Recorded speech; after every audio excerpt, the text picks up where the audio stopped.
يا صباح الفوقان على كيفة القهوة في كل مكان. هنعمل النهارده عكاية سريعة باستخدام توستاتو كوفي. هنستخدم ايه النهارده؟ هنستخدم السوبر كافيين ال 80% روبوستا، فاحنا داخلين على حاجة هتفوقنا. تمام؟ طيب انا هعك ده على ايه؟ بصوا انا هوريكم الحاجات او هوريكم الحاجة اللي هعكها وانتوا تخيلوا المنظر هيبقى عامل ازاي. فاحنا هنستخدم دي مثلا، بما اننا في رمضان فخلينا نستخدم دايما مكونات من بتاعه رمضان زي ما استخدمنا السوبيا والكركديه والكلام الجميل ده.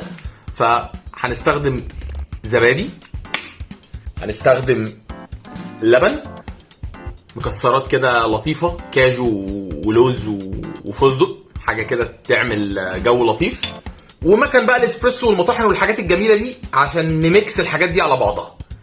نبدأ كده مع بعض. أول حاجة نطحن القهوة ونعمل شوت الإسبريسو بتاعنا. خليكم معايا. هنطحن القهوة. لازم وأنت بتنزل القهوة كده تطرطش وتوقع عشان يعني إيه؟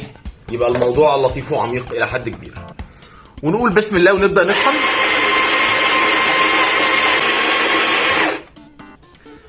حاجة آخر بهدلة، مطحنة ما يعلم بها إلا ربنا. ماشي. يلا. فك التكتلات سريعا كده مع بعض. ندي واحدة كده ايه، واحدة ديستريبيوشن لطيف، وندي الكبسة السريعة الذكية. هفرجكم بقى دلوقتي على احلى استخلاص ايه في الدنيا. هنستخدم الماشين الساتشي 3 في 1. نبدأ نعمل الاستخلاص بتاعنا. شايفين كويس كده؟ بص شغل فاخر من الاخر، ولا ميزان بقى ولا بتاع. احنا جايين نعك اصلا، فانا لو استخدمت الميزان في العك هيبقى منتهى العبث. بس اتفرجوا على الشوت. انا مش هتكلم عن نفسي كتير. استخلاص طبعا شغل عالي ايطالي. شايفين الشوت؟ مش هتكلم عن نفسي كتير. انا مش هتكلم عن نفسي كتير. ده كده الشوت بتاعنا.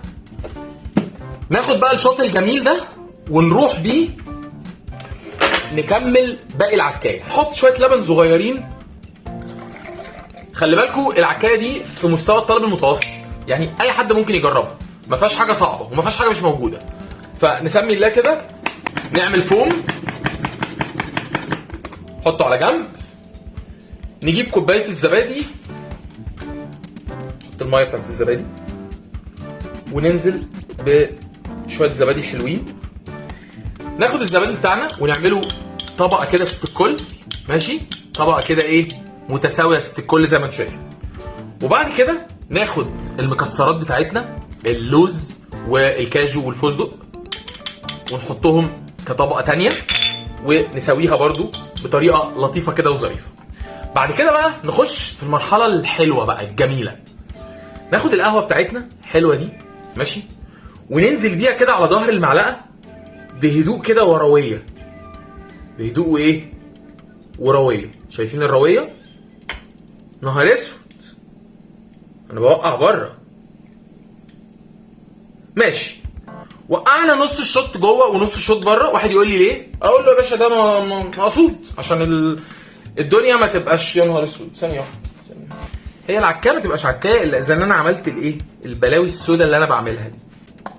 تعالى بقى يا معلم ناخد ايه؟ اللبن الساقع لما بيتفوم في الفرنش بريس بيبقى شيء عالمي عالمي عالمي. بص بص بص بص، شايف سيدي المشاهد؟ يا لهوي، شايف المنظر؟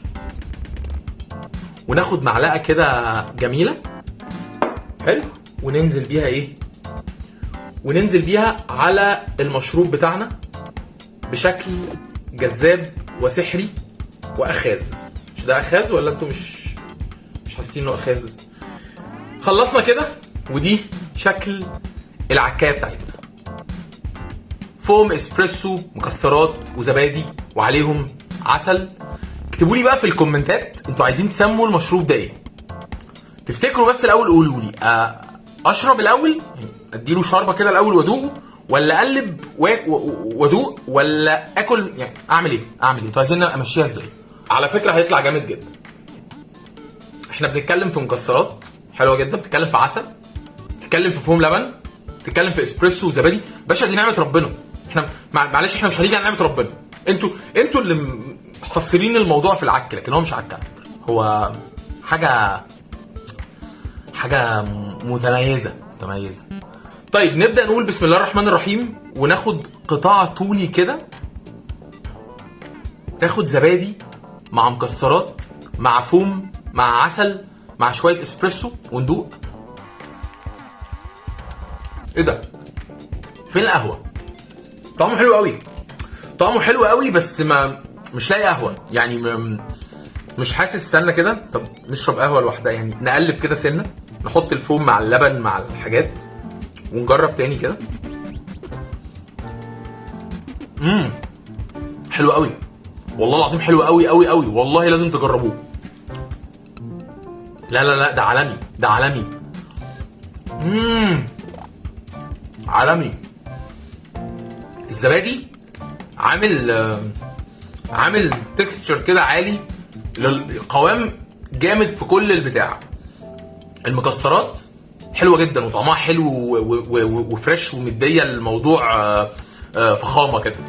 الفوم، بصوا الفوم عالي جدا اهو، فالفوم عامل شكل حلو، والقهوه تقيله وقويه، ولما دقت تاني وتالت مره بدا طعمها يبان ومش طاغيه، يعني مش هي اللي طاغيه فمرره لك الدنيا، لا هي عامله تناغم حلو مع العسل. وخلي بالك العسل ظابطها كمان، لان هو مفيش اي حاجه مسكره في الموضوع، وده مش مشروب، فمش منطقي انه يبقى مر او يبقى ملوش طعم، فالعسل عمل معاه جو. احنا هنجرب بقى دلوقتي ايه، نقلب كله كده ويبقى شبه الزبادي الخلاط، وناخد بق بقى بعد ما قلبنا كله على كله. لما تشوفوا قولوا. نجرب كده ونقول بسم الله. وحش قوي كده، وحش قوي، لا كده وحش كده، مش لا كده الزبادي بقى باين كده لا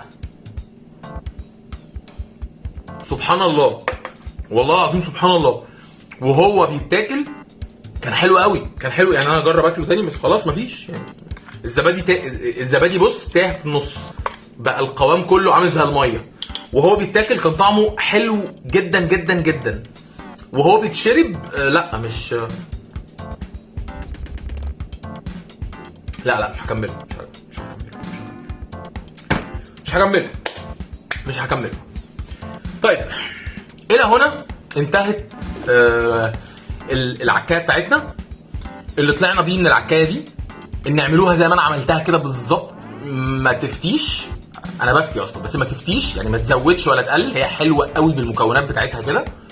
كلها اكنها اكله، ما تقلبهاش في بعضها وتشربها. لما بتقلبها في بعضها وتشربها يعني، بص انا هوريكم منظر دلوقتي. الزبادي بص بدأ في النص يفصل، فاهم انت الفصله بتاعت الزبادي دي؟ الزبادي بدأ يعمل نقط كده ويفصل، فبقى مش لطيف خالص.